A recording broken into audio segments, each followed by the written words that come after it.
Bueno, me toca esta no sencilla labor de controlar el tiempo, una que no es tan fácil, y luego de poder hacer comentarios realmente a una amplia, rica exposición que nos ha hecho Magali Robalino como parte del informe de seguimiento de la educación en el mundo.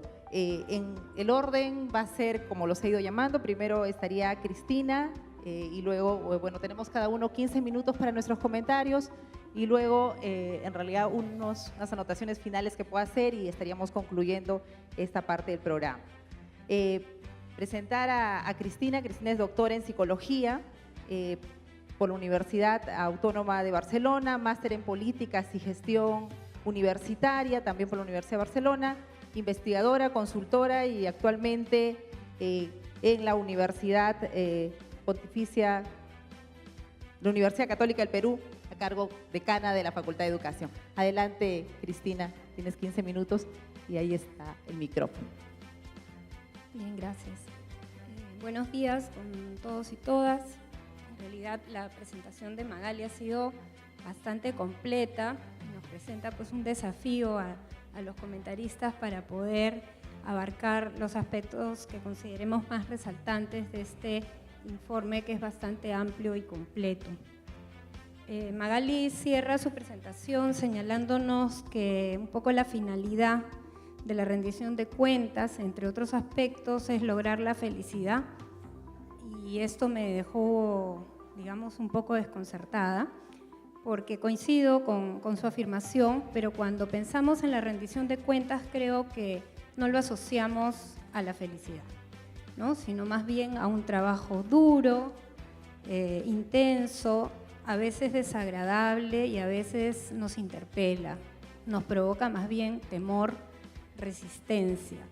Y creo que tenemos que empezar a ver la rendición de cuentas con otra mirada, con una mirada de mayor confianza, con una mirada participativa y con una mirada de mejora continua, en este caso de la calidad de la educación, que es el ámbito por el cual estamos reunidos hoy. Cuando leí el informe, me pareció importante poder responder a la pregunta ¿qué es rendir cuentas? Y el informe precisa que es un mecanismo que permite a los gobiernos y otros agentes de la educación cumplir con la obligación de informar sobre el cumplimiento de sus responsabilidades.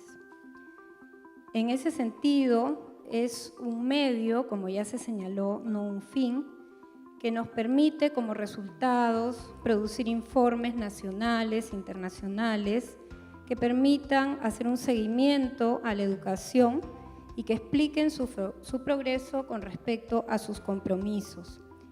Es un proceso que implica recoger información, interpretar esta información, identificar problemas y proponer ideas sobre cómo resolverlos. El informe señala que la rendición de cuenta nos permite ser capaces de actuar sobre algo que no va bien por medio de la política, las leyes y distintas acciones de promoción para poder proteger los derechos de los ciudadanos. Creo que es importante no perder de vista lo que es y cuál es su finalidad. Y en este caso particular, ¿sobre qué vamos a rendir cuentas? Bueno, sobre el Objetivo 4 de Desarrollo Sostenible de las Naciones Unidas, que nos indica, como ya se ha señalado, garantizar una educación inclusiva y equitativa de calidad y promover oportunidades de aprendizaje permanente para todos. En este sentido, creo que hay algo bastante importante y resaltable en el informe, que es el considerar distintos agentes, que bien ya Magali los ha presentado, que no están aislados y que también no son solamente agentes locales, nacionales, también hay una dimensión internacional, ¿no? Se señalan los gobiernos responsables, las escuelas responsables, los docentes responsables, padres y estudiantes, organismos internacionales, agentes privados con ánimos de lucro y responsables. Y en ese sentido se entiende la educación como un ámbito intersectorial, como ya se ha señalado, que tiene responsabilidad compartida por distintos agentes, actores y sectores. Y este proceso de rendición de cuentas, creo que hay algunos aspectos que son importantes resaltar. Requiere información clara, requiere recursos y requiere capacidades suficientes. Muchas veces nos embarcamos en procesos de rendición de cuentas sin tener claramente precisado cuál es la información que necesitamos, de qué recursos disponemos y cuáles requerimos, y quiénes van a ejecutar estos procesos y si están en capacidad o no de desarrollarlo y si se requiere una formación específica para intervenir en estos procesos o no. También un aspecto bien importante es que todos estos agentes deben actuar en colaboración y comunicación bajo un clima de confianza, como ya se ha señalado, donde todas las partes que intervienen estén interesadas, pero también reconozcan la interdependencia de los protagonistas en estos procesos.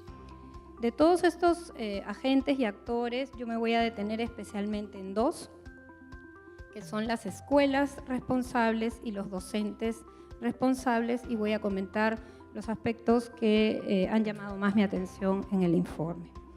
Con respecto a las escuelas, se reconoce que hay una normativa gubernamental que contribuye al seguimiento de la calidad de las escuelas, pero que este seguimiento muchas veces va a depender de las competencias de los, entre comillas, inspectores. Una palabra poco agradable, pero es la que usa el informe. En ese sentido, está demostrado que los directores, a través de la presión de la rendición de cuentas, tienen iniciativas para mejorar. Esto con las diferencias del caso.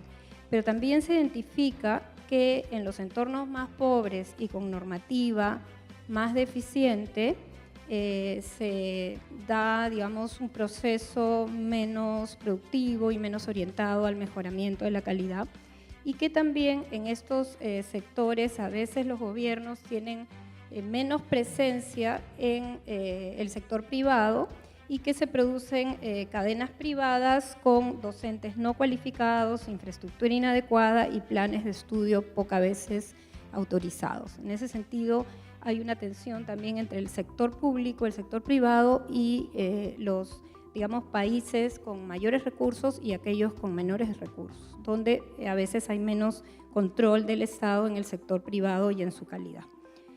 También se habla de que en los países más ricos hay una evaluación de la calidad, o sea, las inspecciones están dirigidas a evaluar la calidad de la enseñanza y el aprendizaje en las escuelas, y en los países más pobres se identifican limitaciones en recursos y en capacidades para poder ejecutar estos procesos. También hay un aspecto que es importante resaltar en el sentido de que muchas veces estas inspecciones se dirigen a aspectos medibles y observables y no siempre a aspectos más de fondo o procesos. Sin embargo, se resaltan algunos países que han avanzado en el marco para la buena enseñanza, y creo que nos podemos sentir identificados dentro de este grupo de países, y se identifican aspectos importantes para la mejora de la calidad, como puede ser procesos de autoevaluación, observaciones internas, evaluaciones de pares, elaboración de carpetas, de autoinformes. Y también algunos países están incluyendo la calidad de las interacciones, no solamente la calidad de los estudiantes o los docentes, y también mediciones directas de los resultados de los estudiantes. A nivel de escuelas hay otro aspecto importante que es, que ya lo señaló Magali, los resultados escolares y los aprendizajes de los estudiantes. Hay una diferencia, una diversidad en las prioridades de los países, sin embargo la mayoría coincide en evaluar los resultados en lenguaje y matemáticas. Acá, digamos, se observan vacíos. En Australia se está incorporando la evaluación del aspecto del contexto. En Dinamarca, como ya se dijo, algo interesante, se está incluyendo la evaluación del bienestar de los estudiantes, y creo que deberíamos interrogarnos en qué medida podríamos nosotros también incorporar otros elementos en la evaluación, como pueden ser las habilidades para la vida, la ciudadanía, el desarrollo sostenible, en fin, otros aspectos. También se identifican dificultades en la gestión de la información. Se recoge información, pero muchas veces se elaboran interpretaciones simplistas con respecto a esta información, y este tipo de interpretaciones lamentablemente se intensifican más en países de ingresos medios y bajos, ¿no? A veces el proceso es muy costoso y la información no siempre es bien utilizada para la toma de decisiones. Muchas veces se utiliza la puntuación obtenida por los estudiantes a nivel de escuela para sancionar o recompensar a los estudiantes. Y copié yo una cita del informe que dice: las escuelas pueden ajustarse a los sistemas de rendición de cuentas basados en el desempeño de manera negativa, burlar el sistema y evitar sanciones, excluyendo reformas a más largo plazo. Todo ello afecta desproporcionadamente a las escuelas y alumnos desfavorecidos, ¿no? Esto creo que nos lleva a la reflexión y ver que no siempre, lamentablemente, la rendición de cuentas favorece mejoras, sino tal vez es un cumplimiento más burocrático y que tiende a burlar el sistema.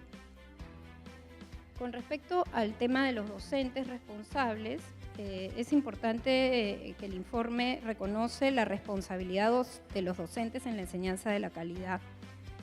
Pero también me parece importante que reconoce que en algunos países la instrucción va más allá de la enseñanza de las asignaturas básicas, y que los docentes destinan en promedio 2 horas a la semana en actividades extracurriculares.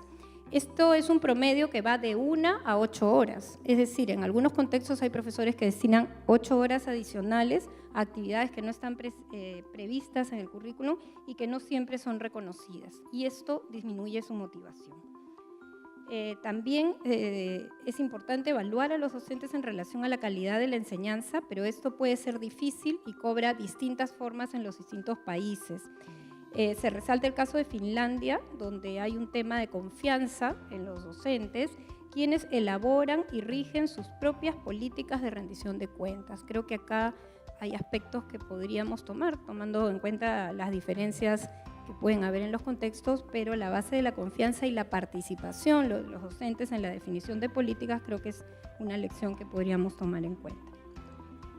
La evaluación formal de los docentes es el mecanismo más común para la rendición de cuentas, pero se toma en consideración que una observación fiable y útil debe contener la retroinformación precisa y viable. Es decir, la rendición de cuentas no termina en la información y en la recolección de esta data, sino que debe continuar con una retroinformación. Y esto requiere de observadores capacitados y con competencias temáticas y pedagógicas especializadas. Esto es un reto para la formación de evaluadores, de inspectores, de supervisores, como los querramos llamar.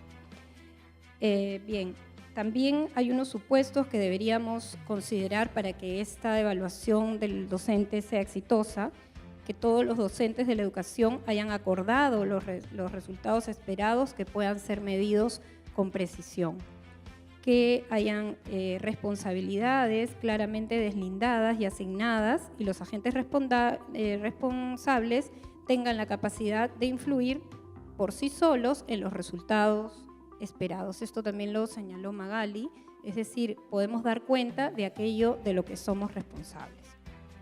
También se habla de los incentivos, en ese sentido que los docentes que participan en procesos de evaluación cuenten con incentivos que vayan a suscitar nuevamente los resultados esperados. Es decir, los incentivos no sean externos o ajenos a los resultados que estamos buscando.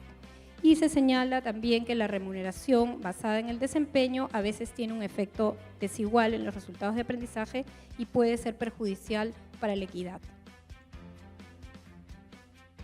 Algunos puntos ya para ir cerrando tienen que ver con que los docentes también rinden cuentas, digamos, por su trabajo, pero también por los resultados y las competencias de los estudiantes, y en ese sentido se señala que muchas veces los profesores no están formados para interpretar los resultados de los informes de desempeño de sus estudiantes, y en ese sentido habría que considerar otros aspectos sociales y culturales de la educación que influyen en estos resultados.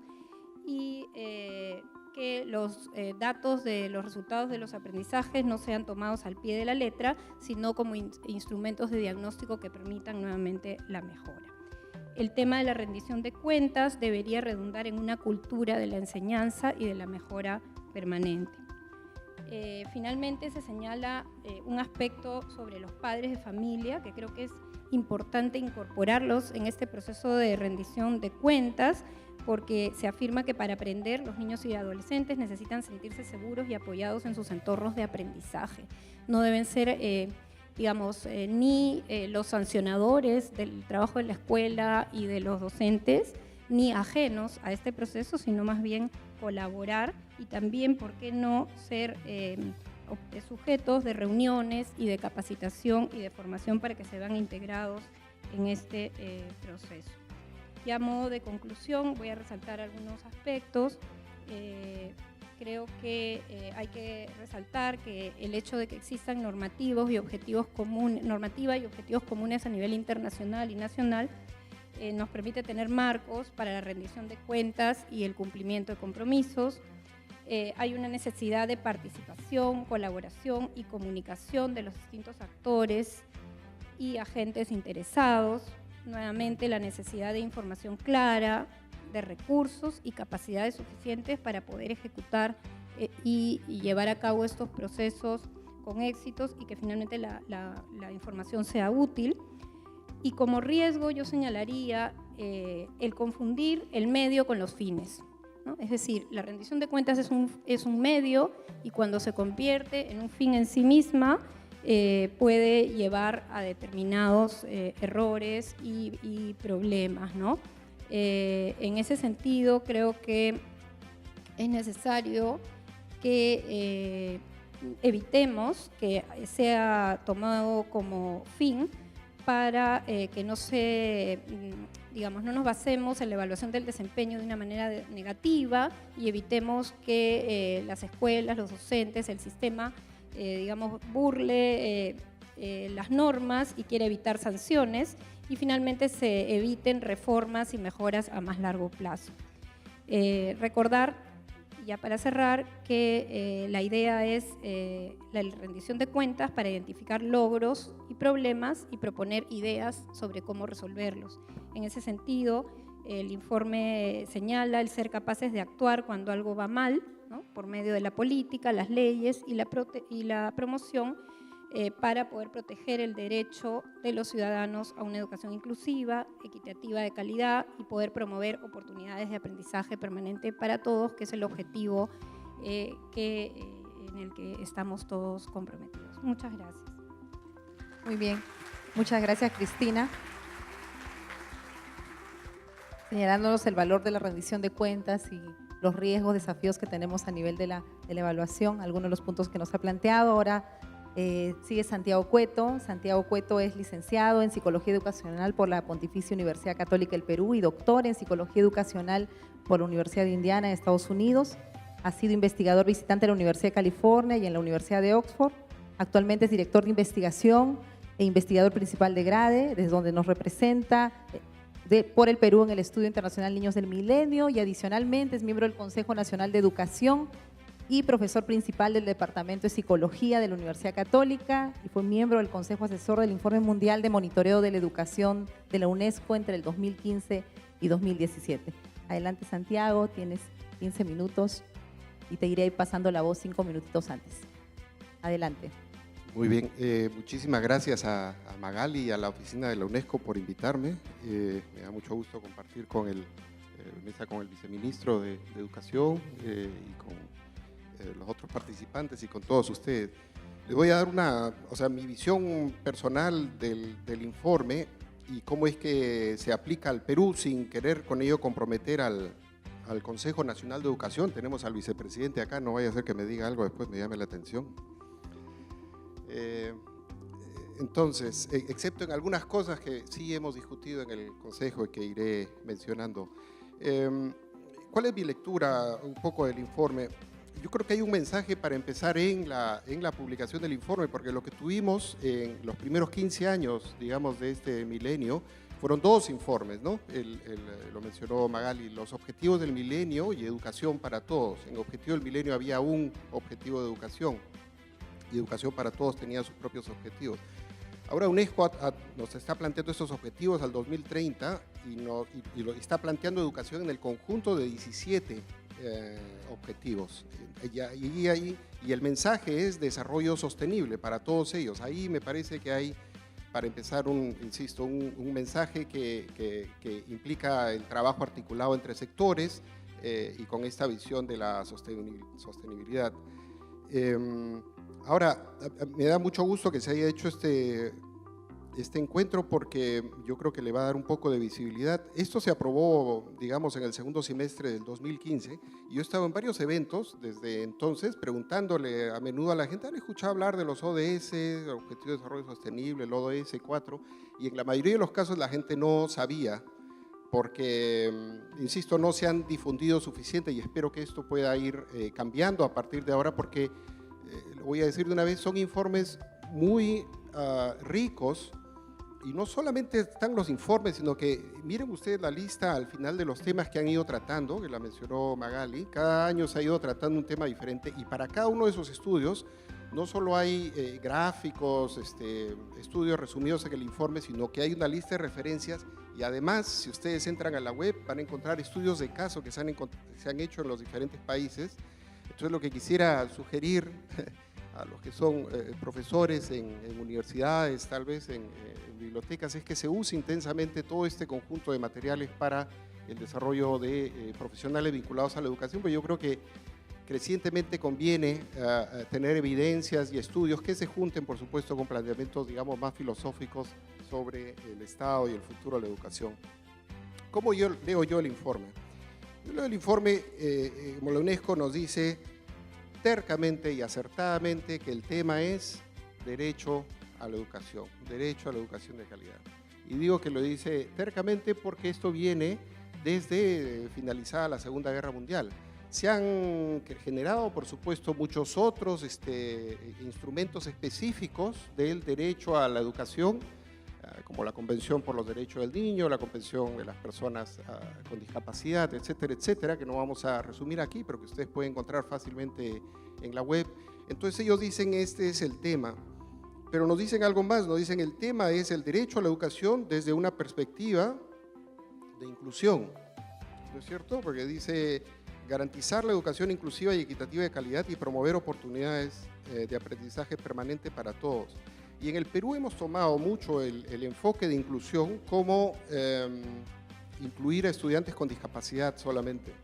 Si ustedes revisan el informe, mi lectura, digamos, de estos y otros documentos es que el informe es bastante más amplio para sugerir con inclusión la incorporación del concepto de diversidad, y lo mencionó Magali en su presentación al final. Diversidad que incluye, por supuesto, a personas con discapacidad, pero es mucho más amplio y abarca, digamos, como concepto la importancia de atender las necesidades educativas o desarrollar el potencial, vamos a decir, para ponerlo en positivo, de todas las personas que hayan tenido limitadas oportunidades. Porque si la UNESCO nos dice que el tema es derecho a la educación desde una perspectiva de diversidad, nos está diciendo que el camino es, y aquí viene la última parte de la presentación, oportunidades.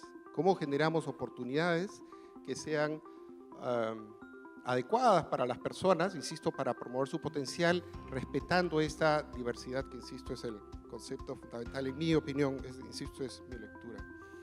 Pasando un poco al tema del Perú y para dar un poco de discusión, digamos, local, la pregunta del informe, claro, luego es, más específicamente sobre el tema, es ¿quién debe tomar acciones para hacer realidad el derecho a la educación?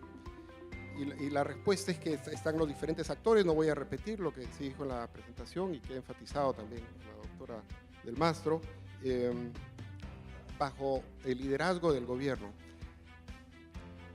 Parece una respuesta fácil y rápida, pero en realidad yo creo que es bien compleja en el país hoy, en el que estamos avanzando tanto, o queremos avanzar, o hay reclamos para avanzar, tal vez debería decir, respecto de la descentralización y respecto de lo que vamos a decir, es una democracia que quiere ser mucho más participativa y no solamente representativa como hemos tenido hasta ahora. Entonces, la pregunta es quién asume el liderazgo y cómo asume el liderazgo para dar cabida a las diferentes opiniones, tomarlas en cuenta y avanzar con base en ellas, de los diferentes niveles del gobierno que se articulan, diferentes sectores, es una pregunta que me parece que es bastante compleja y en la cual podríamos seguir discutiendo bastante, ¿no?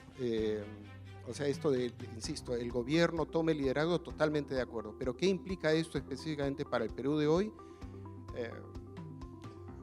Yo lo que quisiera sugerir, por ejemplo, sin ser ingenuo, espero, es que uno de los temas en la huelga docente reciente es el tema de voz, de representación de los docentes, de reclamo para tener más participación en decisiones que les incumben a ellos. Y de hecho hay un gráfico muy simpático en el informe en el cual se está haciendo una evaluación de docentes, entonces hay un grupo de expertos y hay un docente que quiere entrar a la sala, no sé si lo han visto, lo van a ver en el informe, hay un docente que quiere entrar a la sala y un policía le dice, usted no puede entrar, ¿no? Las decisiones. Entonces, insisto, esto del liderazgo del gobierno y con quién se toma participación, me parece que es un tema relevante para el Perú. El informe dice en general, y yo creo que nos cae a pelo en el Perú, que si uno vive en una zona rural, es pobre o pobre extremo, pertenece a un grupo indígena, tiene alguna discapacidad, sus oportunidades en general van a ser menores y sus resultados van a ser menores. Y yo añadiría que si tiene más de una de estas, las situaciones se agrupan, se potencian, se hacen peor, y esto es una cosa que hemos encontrado repetidamente en un estudio longitudinal en el que estoy involucrado, que se llama Niños del Milenio, que seguimos la vida de 3.000 niños en Etiopía, India, Vietnam y Perú. O sea, no es raro, quiero decir, que si uno vive en zona rural sea pobre y que sea indígena, por ejemplo, ¿no? O si una persona tiene discapacidad y es pobre extremo, sus oportunidades se van a ver limitadas. Es frente a esto, creo, que deberíamos, que el informe nos pide que nos rebelemos de alguna forma, ¿no? Para tratar de generar sistemas educativos más justos, más solidarios frente a todas las personas. Y yo sé que estoy hablando de un reto formidable en el Perú, pero me parece que va por ahí la sugerencia, digamos, la indicación, la invitación del informe de la UNESCO, ¿no? Alrededor del tema del derecho a la educación. Ahora, ¿cómo sabemos si podemos estar avanzando? Y ahí hay, por supuesto, algunos indicadores, algunos han sido presentados, otros lo sabemos, totalmente de acuerdo con el ministro en lo que dijo, que hemos aumentado muchísimo en cobertura, y es más, como el ministro ha dicho en otras veces, y es claro en todos los informes también, hemos avanzado también en cuanto a rendimiento en pruebas estandarizadas, por ejemplo, ¿no? Y sin embargo quedan algunas brechas que están vinculadas a las oportunidades de esos sectores. Entonces, se necesita más información sobre las oportunidades que diferentes sectores están teniendo. ¿Por qué? Porque las oportunidades son las que explican los logros finalmente. O sea, de hecho, en un modelo conceptual, si yo puedo sugerir esto, yo preferiría mucho más énfasis e incentivos en mejorar a los diferentes actores, incluso rendición de cuentas, de que se mejoren las oportunidades y no tanto que se mejoren los rendimientos. El informe, de hecho, es muy crítico, Magali lo ha dicho elegantemente, pero el informe es muy crítico con todos los sistemas en los cuales le dicen a los docentes: te voy a dar dinero, para ponerlo muy concretamente, te voy a dar dinero por el puntaje que se saquen tus estudiantes en la prueba de lectura y matemática. ¿Por qué? Porque el informe dice que esto a lo que lleves a hacer trampas en el sistema, a reducir el currículo, a excluir a algunos estudiantes el día de la evaluación, etcétera, etcétera. Esto forma parte, en realidad, de lo que en la literatura se llama la ley de Campbell, que es, la idea es que cada vez que ustedes intentan darle demasiada fuerza a un indicador, terminan corrompiéndolo y se pierden los fines por los cuales fue creado este indicador. Bueno, yo lo diré, en el Perú tenemos un programa de este tipo, que es el programa Bono Escuela, pero entiendo que al no tener este año justamente evaluación, hay una oportunidad para ir pensando qué cosa es lo que se puede hacer. Y aquí sí cito algo del Consejo Nacional de Educación porque el Consejo emitió un comunicado advirtiendo un poco de los riesgos de tener de un sistema de incentivos de este tipo. Me parece que es más relevante todavía ahora en el Perú, porque si uno le dice a los estudiantes, miren que tenemos un currículo nuevo que tiene más de 30 competencias en todas estas áreas, pero por otro lado les dice, yo les voy a dar plata por el rendimiento de lectura y matemática, entonces ¿dónde queda la consistencia del mensaje, ¿no? En fin, insisto, opiniones personales, algunas institucionales. Ya veremos qué dicen. El ministerio tiene algunos indicadores de oportunidades. Hay un programa que a mí me parece que es muy interesante, que es el Semáforo Escuela, que les dice, claro, el nombre, me decía alguien, tal vez no es el mejor, ¿no? Y estoy de acuerdo, el semáforo, en fin, puede sonar mal, pero la idea es ver si los estudiantes cuentan con materiales, docentes, infraestructura adecuada, si están asistiendo. A mí me parece que esto es importante porque son, insisto, todos requisitos para poder aprender en la escuela.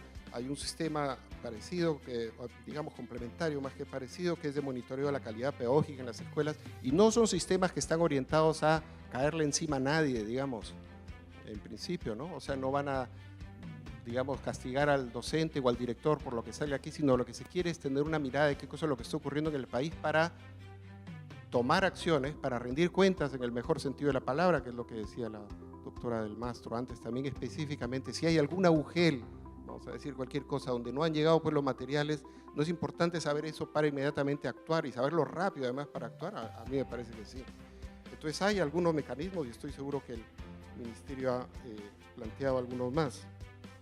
Se plantea una discusión también muy interesante para aterrizarlo en el Perú, de cuánto deberíamos invertir en educación.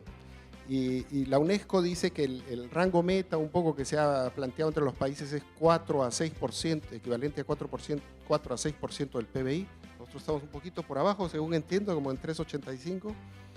El segundo indicador que dice es dedicar más del 15% del presupuesto del país al sector educación. En Perú creo que estamos por encima, me parece que estamos entre 17 y 18. Hay un tercero que no se menciona, pero que se suele incluir en discusiones, que es cuánto se invierte por estudiante. Claro, si miramos el del PBI o inversión por estudiante en educación en el Perú, hemos aumentado muchísimo en los últimos años y eso es algo que sin duda hay que felicitar, digamos, a las diferentes gestiones o felicitarnos tal vez como país. Ahora, voy a repetir una discusión que se usa a menudo, que se tiene a menudo, que es cuánto debería ser realmente. Y la pregunta tal vez no debería ir por llegar al 6%, como dice la Ley General de Educación, de hecho lo dice en uno de sus anexos al final, sino pensar cuánto cuesta una educación de calidad en diferentes contextos y aceptar el tipo de cosas, tipo de retos y preguntas que nos hacía Magali al final. Seguramente educación rural cuesta mucho más, pero si asumimos esta perspectiva de derecho y una educación solidaria y para la justicia social, que es otro término que se usa en el informe, esto se hace impostergable, ¿no? Bueno, yo sobre educación cívica, educación ciudadana que se mencionó aquí, me parece que es un tema muy importante, tal vez el tema más importante para la educación en el país, ¿no? En un país que ha tenido sendero, que ha tenido luego la violencia que vemos en las calles de diferentes formas todos los días, que ha tenido los problemas de corrupción tan grandes que seguimos viviendo dolorosamente todos los días, que ha tenido ruptura, digamos, de las instituciones, empezando por la democracia. La educación ciudadana es un tema fundamental que me parece que podría, de hecho, articular nuestros esfuerzos y al cual se podrían subordinar otras metas con las cuales no me quiero pelear, ¿no? Yo no quiero decir que los estudiantes no deberían saber más matemática o tener mejor comprensión de lectura, por supuesto que sí. La pregunta es si vamos a poner esa meta arriba como la principal o en cambio la vamos a subordinar en un enfoque un poco más amplio que UNESCO nos propone, es el de la inclusión. Y quería llamar la atención que hace, no sé, 2 semanas será, salieron los resultados de Perú en un estudio de educación ciudadana que ha tenido todavía poca discusión, pero tal vez podríamos, entiendo que el ministerio se está planteando una discusión sobre este tema y podríamos tenerla a futuro. Bueno, ¿dónde estamos? Yo siempre me gusta mirar el futuro con optimismo y hablamos de las oportunidades para los diferentes grupos, ¿no? Los sospechosos comunes, como decían en alguna película, que son los estudiantes rurales, indígenas, pobres y discapacitados. El Ministerio en los últimos años y actualmente está trabajando en políticas que pueden significar mejores oportunidades para estos grupos. El año pasado se aprobó una política de educación intercultural y educación intercultural bilingüe. El Ministerio se encuentra trabajando ahora en una política de educación rural, que entiendo que está bastante avanzada, habrá que ver. Y ha empezado a trabajar en una política de educación inclusiva, que está orientada a estudiantes con necesidades específicas de apoyo educativo, no solo con discapacidad.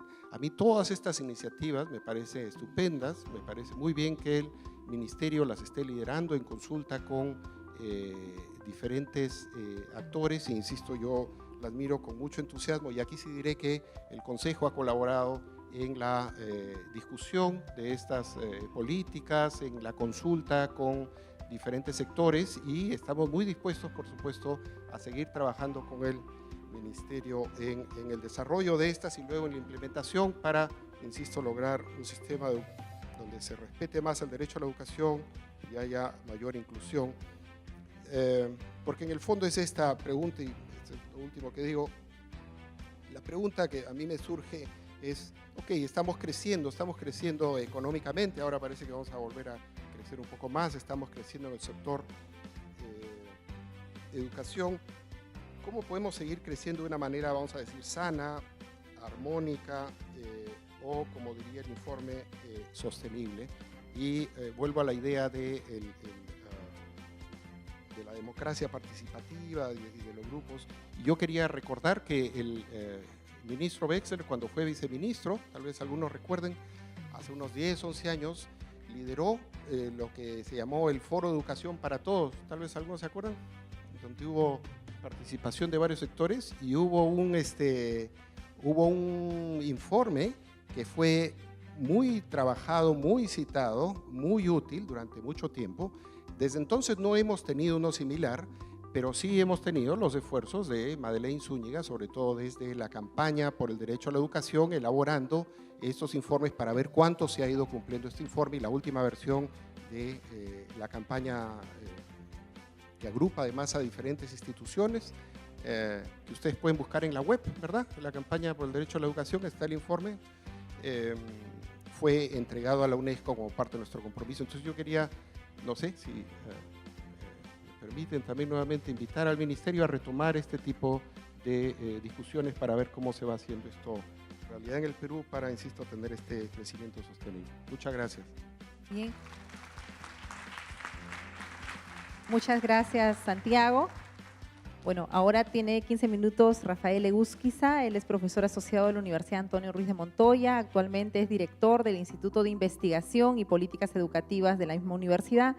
Es licenciado en Educación por la Pontificia Universidad Católica del Perú, con un postítulo y estudios concluidos en Maestría de Psicopedagogía. Asimismo, cuenta con un diploma de estudios avanzados en Psicología de la Educación y Desarrollo Humano por la Universidad de Valencia, y actualmente es candidato a doctor en la misma universidad.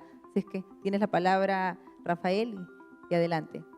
Muchas gracias. Gracias por la invitación también a UNESCO. Y entiendo que, digamos, la participación que hemos tenido muchos de nosotros, entre todos los que están presentes aquí, en diferentes procesos de formulación, de discusión sobre las políticas implementadas en general, nos permiten también acercarnos a este tipo de informes con una perspectiva crítica y a la vez también sintiéndonos reflejados en algunas de las cosas que allí se presentan, ¿no?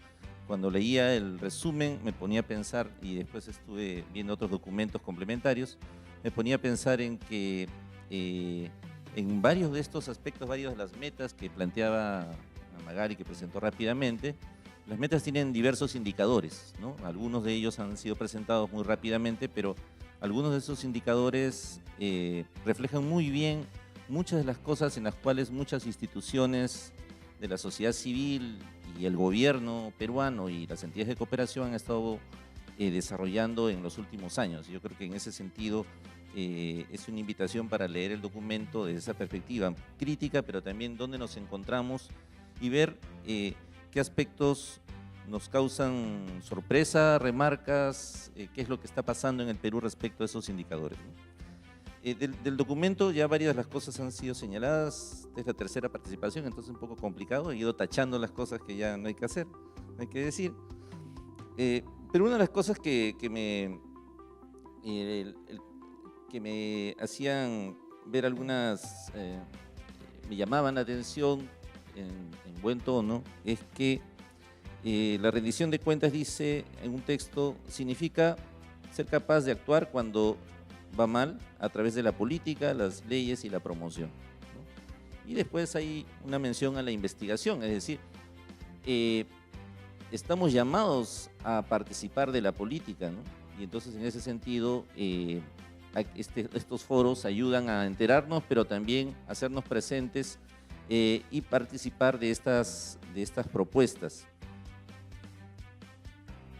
Sobre los actores que señala el documento, se habla de los gobiernos responsables, ¿no? Y en esta línea que ya comentaron anteriormente, una cosa que sí quisiera remarcar es esta mención a que la rendición de cuentas es horizontal también, ¿no? Y que a nivel del Estado, o del gobierno en este caso, hay otras instancias que ayudan a esta rendición de cuentas, ¿no? Y en ese sentido se habla que en buena parte de los países hay comisiones congresales, hay defensorías del pueblo, etcétera, ¿no? Yo creo, y llamo la atención aquí, en estos últimos años, lo que ha significado los informes defensoriales en materias de educación, en varios temas, que nos han dado a muchas instituciones en muchas líneas de orientación para poder seguir la política, y yo supongo que también al Estado. Y en ese sentido, estos informes defensoriales son muy importantes en el caso peruano, igual que aquellos foros, espacios impulsados por el Consejo Nacional de Educación, ¿no? Acabamos de tener hace poco uno con regiones, que además no es singular, viene una larga data ya de reuniones, ¿no? En ese sentido, yo me pongo a pensar entonces que en estos foros también tendría que estar en este rol de rendición de cuentas, digamos, horizontal, las comisiones parlamentarias, ¿no? Y eso es bien importante. A lo mejor las invitaciones, más allá de que vengan representando una tienda política o no, sí son muy importantes porque el debate también se da allí y la rendición de cuentas alcanza a este proceso. Es como decía el ministro, claro, tienen que presentar una solicitud para cambiar el presupuesto, para proponer un reajustes, y efectivamente es necesario que el debate se dé en un diálogo con aquellos que han participado en la implementación de estas políticas. Y eso me parece una cosa muy relevante, ¿no? No solamente porque se da, sino que nos puede impulsar a que en el país también estos procesos se puedan replicar. Otra de las cosas que me llamó la atención en el informe es cuando se habla de los padres y los estudiantes responsables, ¿no?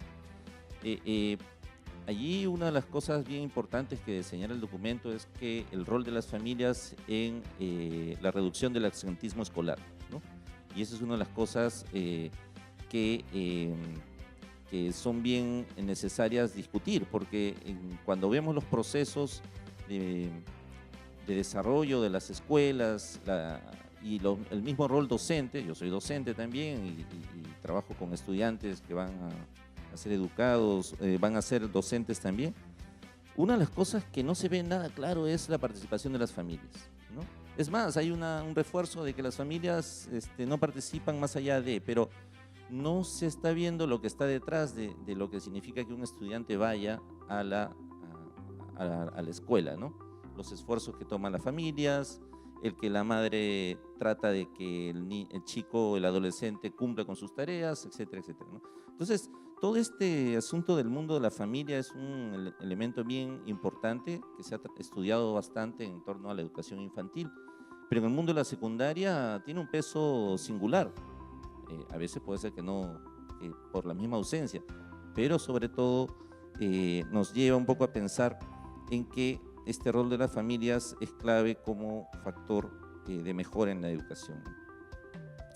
Y cuando se habla de los agentes privados con ánimo de lucro irresponsables, en el informe se hace alusión, solamente una de las cosas, voy a coger nada más, a que en muchos casos, en muchos países, las clases particulares se están volviendo una cosa muy común, ¿no?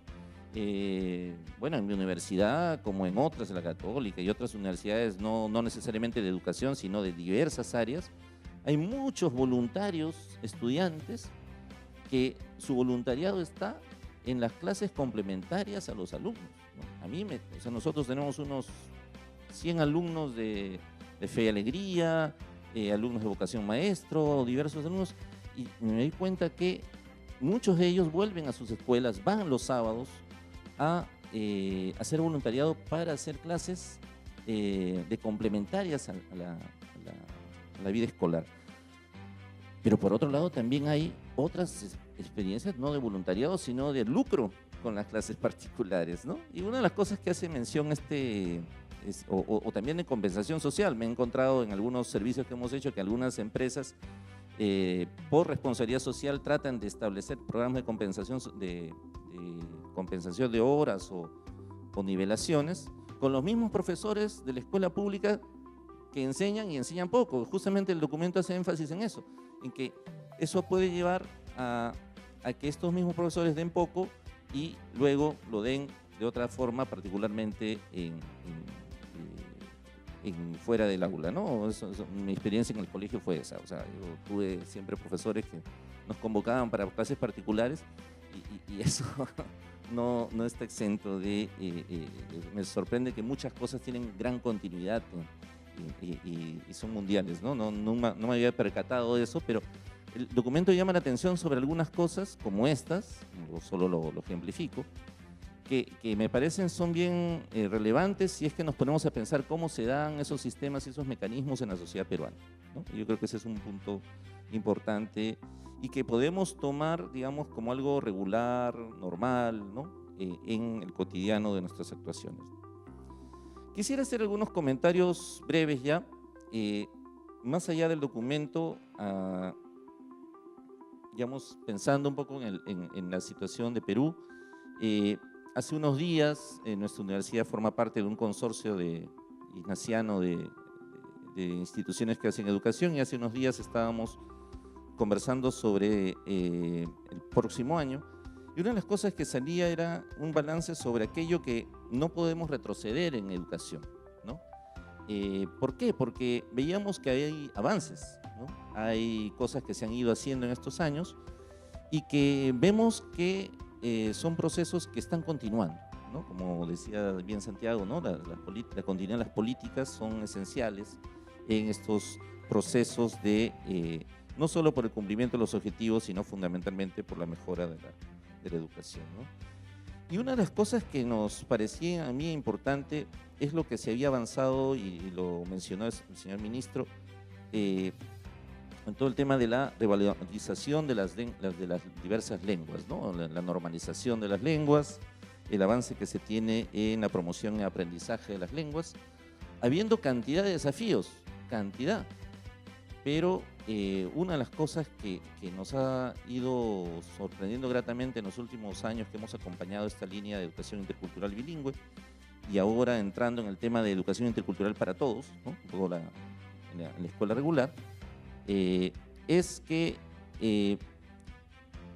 hay mayor conciencia en diversos actores de la necesidad y la legitimidad de hablar en su lengua, ¿no? Y de los procesos que llevan a optar por una segunda lengua, que es el castellano, en fin. Y eso es bien importante. Hay deficiencias enormes, pero el avance ha sido singular. Otra cosa que creemos que también se ha avanzado, pero que no se debe retroceder, es el acceso de las niñas a la escuela, ¿no? Y en ese sentido hay experiencias de reducción del absentismo en varias escuelas en el mundo rural y en redes, no solamente en una escuela, normalmente en redes, que nos ayudan a entender que este tipo de situaciones necesitan un esfuerzo tremendo para consolidarse, porque si no, simplemente pueden revertirse. los avances en la erradicación del maltrato en las aulas, ¿no? Una de las cosas que se señala, y se señala sobre todo violencia de género, pero dentro de esto el tema del maltrato es uno de los temas que varias instituciones se han comprometido en estos años, ¿no?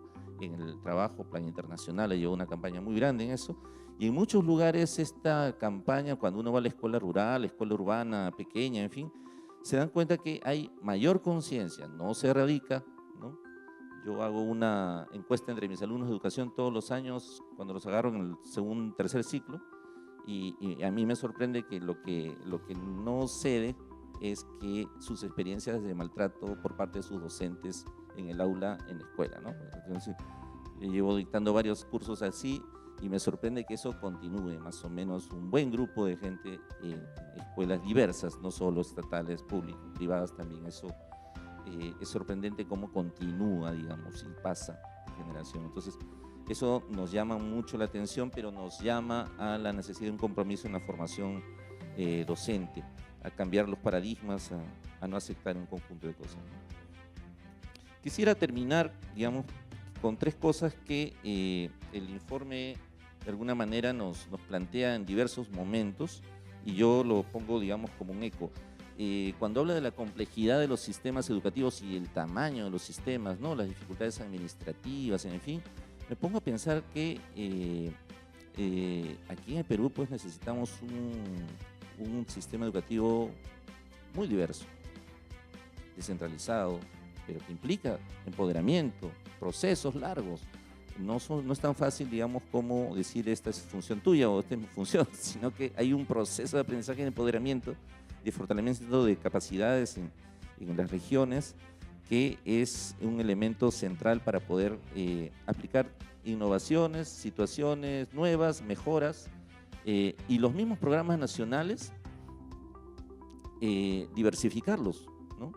Porque cuando uno va a las regiones uno se da cuenta claramente de que hay una cantidad de mejoras que se han hecho que podrían ser mucho más potentes si es que se considera la palabra y las posibles situaciones que se dan en cada territorio, ¿no? Entonces el enfoque territorial en la aplicación de las políticas es siempre un elemento central y que hoy es necesario, y el informe en cierta forma lo plantea, ¿no? Y la otra cosa es que el informe también plantea hacia el final esta idea de la relación entre este objetivo y los otros objetivos, pero en el caso de verano ya hemos visto varios, y se siguen manteniendo algunas políticas intersectoriales, ¿no? Hay necesidad de hacer muchas de estas estrategias intersectorialmente. Ahora estamos comprometidos en un curso virtual en la zona selva, con UNESCO y el Ministerio, y lo que hemos hecho es simplemente, para asegurar la matriculación inicial, trabajo territorial, trabajo en territorio, en campo, ¿no? Es decir, contar con gente que trabaja en campo. Y lo curioso es que nos han ayudado alguna gente que trabaja en salud, ¿no? Y digamos, pero ese es un ejemplo muy pequeño, muy puntual. Pero hay un conjunto de estrategias donde podrían reposarse en estrategias de mayor trabajo intersectorial. De hecho, se hace con algunos ministerios, ¿no? Y en algunas regiones mucho más, ¿no? Y en ese sentido, y para terminar, creo que a las universidades, como a los centros, las ONGs, los centros de investigación, nos cabe mucho el llamado de aportar en este seguimiento y en estos procesos de rendición de cuentas a través de la investigación, y a través también de nuestra participación en los foros públicos, a través de la colaboración en las campañas, y eso es un elemento que debemos de promover en nuestras universidades y en la sociedad civil de cara, digamos, a los próximos años, y en ese sentido la ruta que nos recordó el profesor Grauer Pango sobre la formulación del nuevo proyecto educativo nacional es una oportunidad muy grande. Muchas gracias.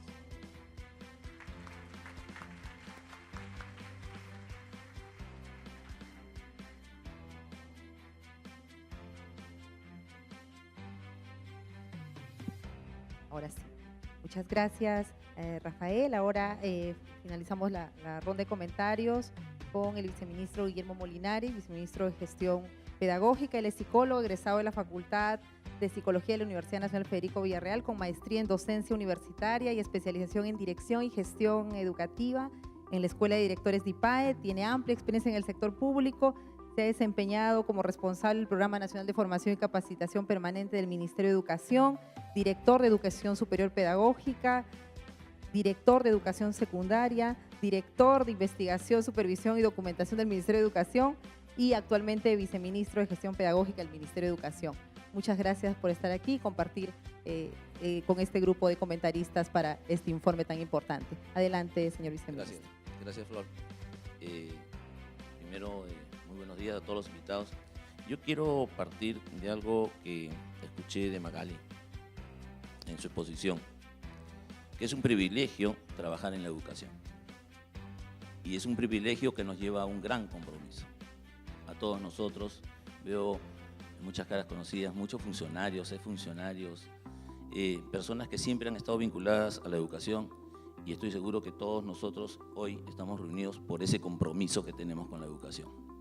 Así que, Magali, lo que me toca a mí, después de lo que me han dejado Cristina, Santiago y Rafael, ¿no es cierto?, es poder ligar la gestión a lo que se ha escuchado como informe de rendir cuentas en la educación. Y quiero comenzar con un primer tema, que es cómo deben coincidir los intereses políticos con los económicos, ¿no es cierto?, que es uno de los temas que se toca en el informe, pero que yo le agregaría también cómo deben coincidir los intereses políticos, económicos y sociales, ¿sí? Y en esa línea también cómo es fundamental que los interesados puedan tener un entorno propicio o que los mismos no se encuentran preparados para cumplir con las responsabilidades que supone una rendición de cuentas. Es tan importante encontrar aquellos profesionales, aquellas personas que reúnan las condiciones profesionales, personales, ¿no es cierto?, experticia, que nos ayuden precisamente a poder hacer esa buena rendición de cuentas. Y lo digo porque el potencial humano es un elemento importante en este proceso. Y nos ocurre con muchos de los procesos o programas que podemos encontrar en el ministerio y que se ejecutan en los ministerios, no solo en el Ministerio de Educación, en la administración pública, ¿no es cierto?, que tienen que partir inclusive desde la llegada que llegan a las unidades de producción, que en nuestro caso son las escuelas. Esas son nuestras unidades de producción. Si queremos mirar todo esto de una mirada diferente, empresarial, ¿no es cierto? Y entonces decimos, muy bien, ¿cómo llegas a la escuela? ¿Cómo tratas a los que están ahí en la escuela? ¿No es cierto? ¿Cómo te relacionas con ellos? ¿Cómo te comunicas antes de levantar cualquier tipo de información? Y nosotros nos encontramos que eso no está ocurriendo bien. Por más programas desarrollados o por más dinero que le estemos invirtiendo. Entonces eso nos llama a reflexionar sobre esos programas. Llámense como se llamen. Pero es importante entonces mirarlos desde adentro. La experticia de aquellos que seleccionamos. Una de las grandes críticas que encontramos a los maestros y que ellos hacen permanentemente es decir, viene alguien a supervisarme que sabe menos que yo. ¿Cómo hacemos? ¿Cómo hacemos para que las personas que vayan tengan el conocimiento, la experticia, el dominio, para que aconseje, para que acompañe, para que tutoree, para que monitoree? Por eso quería tocar ese primer punto. Me parece fundamental, ¿no es cierto? Sobre eso hay que levantar mucha información, hay bastante información. El otro tema es el de la responsabilidad de los gobiernos, ¿sí? Y escuchaba de Rafael la importancia de las comisiones parlamentarias. Llevo 60 días en el cargo, ya he visitado el Congreso 6 veces y 2 para rendir cuentas de aspectos que me han tocado asumir y que tengo que asumirlos por la responsabilidad, ¿correcto? Pero me parece bien, porque entonces tenemos una instancia que está mirando qué está pasando con la educación. Lo importante es que esa instancia nos comience a mirar y también tenga la apertura de poder abrir, ¿no es cierto?, la mente para que podamos analizar la educación y las coyunturas y las situaciones en las que se han presentado, los problemas que se hayan presentado, y que nos lo permitan corregirlos, que eso es lo más importante. Cuando estas instancias te permiten analizarlo y darte la oportunidad de corregirlos, entonces los mejores beneficiados van a ser los estudiantes y van a ser los docentes, como consecuencia de este proceso. Pero aquí hay algo también muy importante. Así como hay instancias que están observando toda la educación en el país, tiene que respetarse la rectoría de la educación en el país. Y la rectoría de la educación en el país la tiene el sector educación. Porque si no, perdemos eso que estabas pidiendo, Santiago, ¿no es cierto? Tenemos muchas comisiones. Yo no sé, presidente, cuántas comisiones multisectoriales hoy. Recién me estoy enterando, porque todos los días me sale una resolución en la que soy presidente de una comisión multisectorial. Hasta el momento voy contando 5, ¿no es cierto? Y entonces, sí, pareciera que soy 5 rector, ¿no es cierto?, de esas 5 comisiones. Pero vamos a ver qué nos toca a cada uno en esas comisiones. En ese sentido, lo que tenemos que comenzar a tener claro es cómo vamos estableciendo esas políticas nacionales de las cuales hablaba también Magali, que debemos buscar que tengan continuidad y sostenibilidad, que trasciendan los gobiernos, que vayan más allá de los gobiernos. Eso es lo más importante. Y que dejen estela para que otros tomen esa iniciativa y la mejoren y la profundicen. Creo que una de las cosas muy importantes, ¿no es cierto?, y que no quiero dejar de tocar, es cómo se dan estos liderazgos. Miren, nosotros nos hemos encontrado en el Ministerio con un sinnúmero de demandas judiciales, de todos los sectores, ¿eh? De padres de familia, de maestros, de directores, directivos, la sociedad, todos, ¿sí? Pero hay que sentar precisamente el liderazgo y la rectoría. Si no, perdemos la esencia de lo que podemos ir logrando en el país como educación. El otro tema es la participación de las organizaciones sindicales.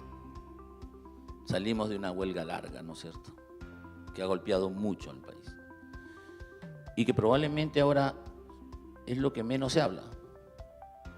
La pregunta es, ¿pero y cómo se ha logrado que ya no estén reclamando tanto?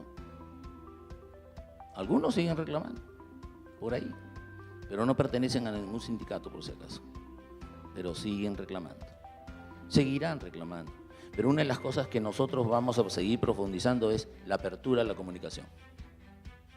Vamos a seguir dialogando con todos los que respetan las líneas y las normas en el país, porque esto es lo importante, que todos comencemos a saber respetar los procedimientos, las normas, las instancias de discusión. Y eso nos ha llevado a tenernos que ir a sentar a muchos lugares en el país e instalar mesas técnicas de diálogo.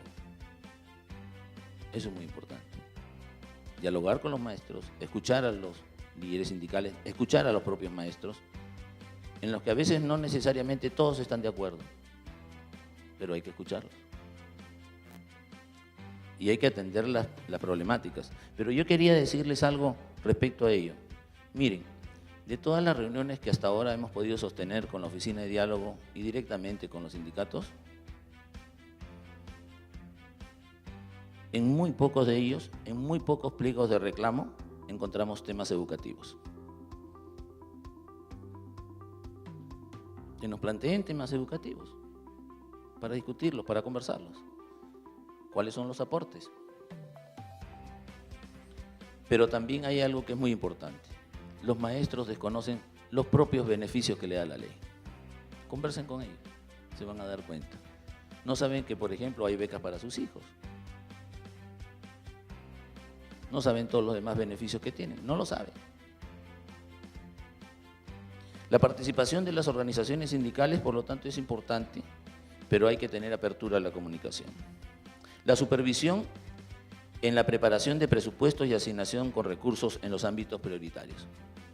Miren, nosotros recién hemos cumplido el día 19 con el señor ministro que entró el día 18. 2 meses, 60 días Pareciera que estuviéramos 6 meses.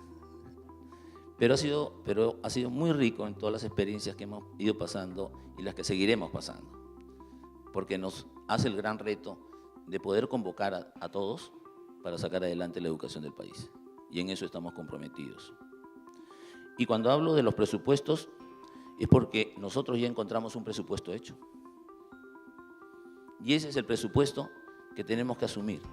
Y ese es el presupuesto sin pedir más, ¿no es cierto? Estamos ajustando para atender los aspectos más prioritarios que tiene en este momento el sector. Y sus aspectos más prioritarios tienen que ver con todo su potencial humano. No solo los directivos, no solo los docentes, sino todos aquellos que están involucrados en los procesos educativos, auxiliares, administrativos y todos los demás. Las coordinadoras de los PRONEI que vienen reclamando hace tanto tiempo. Ellos también tienen que ser atendidos. Y hablando de ello, sobre los incentivos para el logro de aprendizajes o los incentivos para el desempeño de gestión. A mí me preocupa mucho y miren, también a veces lo he repensado y digo, si alguien tiene que hacer su labor, si tiene que entregar los textos a tiempo, ¿no es cierto? Nosotros se los distribuimos del colegio, se los enviamos a la UGEL y la UGEL tiene que entregarlo a tiempo ahí en la escuela para que comience el año oportunamente. O que tenga que hacer los contratos a tiempo. ¿Sí? ¿Por qué debo incentivar eso, Santiago? ¿No es cierto? Ese dinero podría utilizarlo en incentivar otras cosas. ¿Sí? Y seguramente tendría mejores resultados de aprendizaje. Entonces, hay que repensar el presupuesto. Hay que volverlo a mirar, hay que darle vuelta, hay que mirar qué es lo que tenemos que priorizar con ese presupuesto. Y eso es lo que estamos haciendo. En eso estamos comprometidos. Hay que formar y hay que capacitar a los maestros. Sí, hay que capacitarlos. Y yo decía en una anterior reunión con el Consejo Nacional, no solo hay que mirar y formar a los maestros, también hay que preparar a los formadores. Hay que trabajar fuertemente con los formadores. Si queremos que esto sea de largo aliento, si no va a ser muy difícil. Me están poniendo tiempo y voy terminando, pero algo que quiero decir y quiero terminar. Sobre todos los aspectos que tienen que ver propiamente con los procesos involucrados con nuestros estudiantes, en estos momentos nosotros estamos haciendo una seria revisión del currículum, ¿sí? En donde estamos mirando todos estos temas: identidad, ¿sí? Protección de género, construcción de ciudadanía, igualdad de género, violencia terrorista. Pero vamos a involucrar a todos los que tengan que ver con los temas en el país. Finalmente, miren, el programa de becas, tuve la oportunidad de ir al primer encuentro de vocación maestro. 1.500 jóvenes que ya se encuentran, unos de ellos en 6º ciclo. Miremos en ellos el futuro de los maestros del país. En ellos pensemos en los incentivos, para que cuando salgan vayan a las zonas más profundas de nuestro país, a formar a nuestros niños, a nuestros jóvenes. Yo estoy seguro que muchos de ellos van a querer hacerlo. Y que en ese tiempo sí podamos tener los incentivos y las motivaciones para que tengan la satisfacción de su desarrollo profesional. Muchas gracias.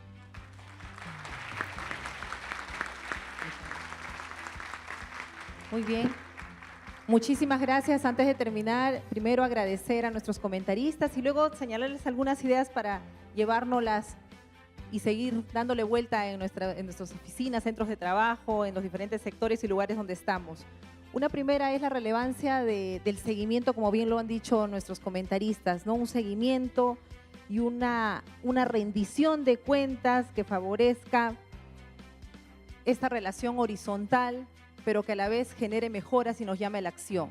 Y una rendición de cuentas donde todos somos responsables y todos tenemos que sentirnos parte y responsables de asegurar esto que nos plantea, que es el derecho a la educación, que bien decía Santiago, que tercamente se sigue insistiendo. Y no es un derecho a la educación, es un derecho a la educación además con un sentido de equidad, un sentido inclusivo y para asegurar la calidad a todos y todas, en este caso los peruanos y peruanas, y en el caso de todo el informe de los ciudadanos y ciudadanas del mundo.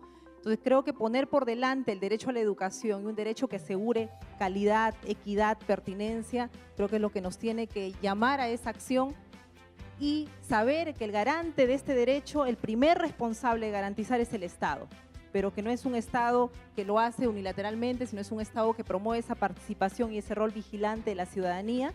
Yo tengo que comentar como un caso inédito esto que ha ocurrido hace poco con el Tribunal Constitucional, que a raíz de, seguramente lo han visto por los medios de comunicación, que a raíz de esta denuncia, de esta queja de 2 jovencitas que no recibían la educación primaria, porque de hecho la edad se les había pasado ya, no había EVA en la zona donde estaban en Amazonas, plantearon su denuncia y que ha planteado el Tribunal Constitucional, ha declarado inconstitucional la forma como el Estado presta el servicio en zonas rurales.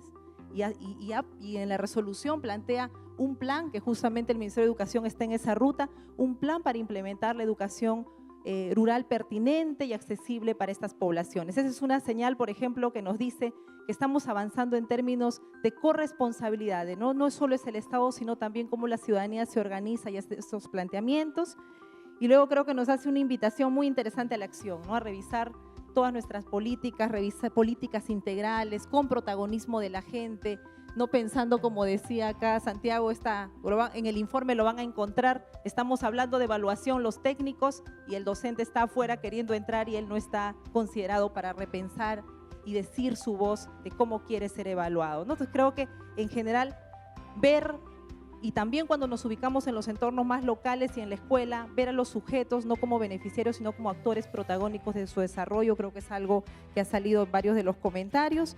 Y en general leer el informe, también se decía, no es muy difundido, son 17 objetivos del desarrollo, el 4º es el de educación, y creo que es un marco normativo y en este caso un informe que nos permite revisar también nuestras prácticas como país. En el caso nuestro tenemos el proyecto educativo nacional, tenemos las políticas sectoriales y creo que en ese marco también vamos a mirar, estamos rumbo a un nuevo proyecto educativo nacional que debe darnos hacia el 2036 y también, como bien se señaló, hacer procesos participativos que tengan legitimidad y consistencia y todos nos sintamos parte del cambio. Porque la idea es, y tenía una frase Magali en su presentación, que este derecho a la educación nos permita que nadie se nos quede atrás.